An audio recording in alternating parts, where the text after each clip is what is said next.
Ce matin, en regardant mon bras, j'ai pu constater que, encore une fois, je m'étais scarifiée. J'ai du mal à saisir, mais ça me détend. C'est mauvais pour moi, mais en même temps, ça libère de l'endorphine et ça me calme lors de mes crises de panique. Putain, je dois absolument arrêter ça. Ça devient une véritable addiction.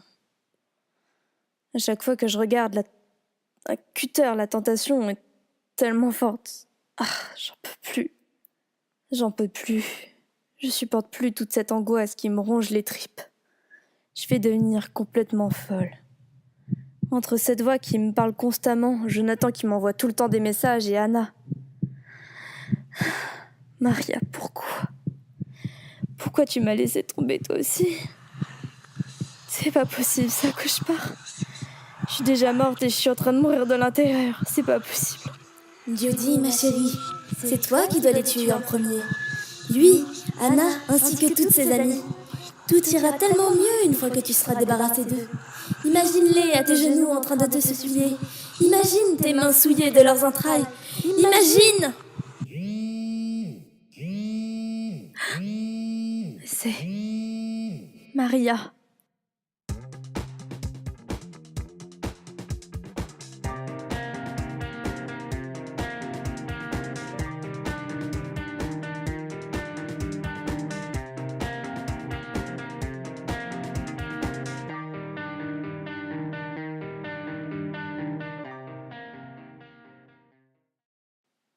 « 5 décembre, mercredi. Hey, Life! Lors de l'exposition au CDI, mes planches ont eu la place d'honneur. Quand je suis retournée en classe, j'ai vu le groupe de Jonathan. Je l'ai regardé et il m'a fait un sourire étrange, avant de me dire que je dessinais bien. Étrange, quoi. J'ai détourné le regard et je suis partie sans m'en préoccuper. 14 décembre, vendredi soir. Life, je sais pas trop ce qui se passe, mais Jonathan est devenu vraiment super bizarre depuis l'exposition de ma BD. Il s'est adouci et il est comme devenu sympa avec moi. 16 décembre, dimanche. Hey, tu sais quoi ? Les vacances commencent la semaine prochaine. J'ai vraiment hâte d'y être. Hélène a dit qu'elle voulait profiter de cette période pour me voir. Cet après-midi, on devra en profiter pour planifier tout ça. Ça va être super. 19 décembre. Jonathan a demandé mon numéro de téléphone à quelqu'un parce qu'il m'a envoyé un SMS disant qu'il serait content qu'on se voit. Je lui ai pas répondu parce que je préfère qu'il pense qu'il s'est trompé de numéro. 1er janvier, juste après le nouvel an. Eh ben, ça fait une paye que je t'ai pas mis à jour, toi, dis donc. Ce matin, en ouvrant mon téléphone, j'ai vu que j'avais 7 appels manqués. Il s'agissait de Jonathan, évidemment. Sans trop comprendre pourquoi, je l'ai rappelé. Tu ne le croiras peut-être pas, mais il m'a invité chez lui le 4 juste après la reprise des cours. Sur le coup, je savais pas quoi répondre. Alors sur un coup de tête, j'ai dit non. J'espère qu'il m'en voudra pas. 2 janvier. Je me demande de plus en plus si j'ai bien fait de refuser cette invitation. J'ai les épaules tendues depuis hier. 4 janvier, lundi soir. C'est la rentrée. Et Jonathan a passé sa journée à me coller. Il a passé toutes ses pauses à me demander pourquoi j'avais refusé son invitation. Ça frôlait vraiment le harcèlement. 7 janvier. Oh bon sang, Jonathan a fait vraiment quelque chose de ignoble aujourd'hui. À la pause, alors que je rangeais mes affaires, il s'est approché discrètement de moi alors que je tournais le dos et il m'a empoigné par les seins et les a malaxés avec brutalité. Ça n'a duré qu'un instant, mais j'étais tellement choquée que ça m'a coupé le souffle.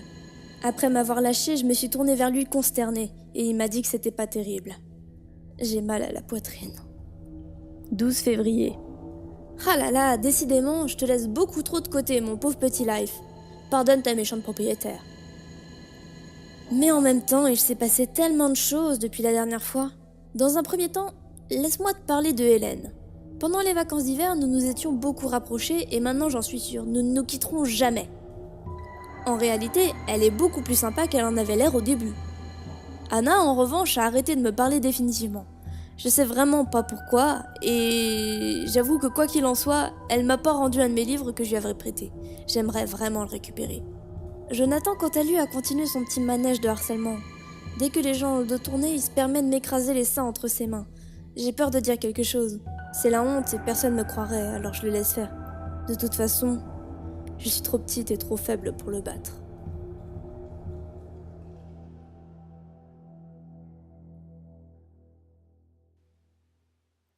Salut, je voulais vous parler un peu de Journal des larmes. Donc, pour ceux qui n'ont pas compris, moi je suis Gélexia, donc la propriétaire de la chaîne. Donc le souci c'est que j'aimerais beaucoup en parler, mais je ne sais pas par où commencer. Alors je vous propose que en bas dans les commentaires, vous me posiez des questions pour que je puisse y répondre. Le prochain épisode devrait sortir d'ici 2 ou 3 semaines, donc ça vous laisse un peu de temps pour poser des questions et puis voir tranquillement tous les autres épisodes si vous ne les avez pas encore vus. Voilà. Merci encore de me suivre, de suivre aussi les histoires de Judy. Et pour ceux qui sont sur la chaîne pour les 3 minutes pour et les présentations de manga, sachez que ça va bientôt reprendre. Moi j'ai tendance à enregistrer mes vidéos pendant les périodes scolaires, parce que pendant les vacances, je branle rien. Salut, à la prochaine!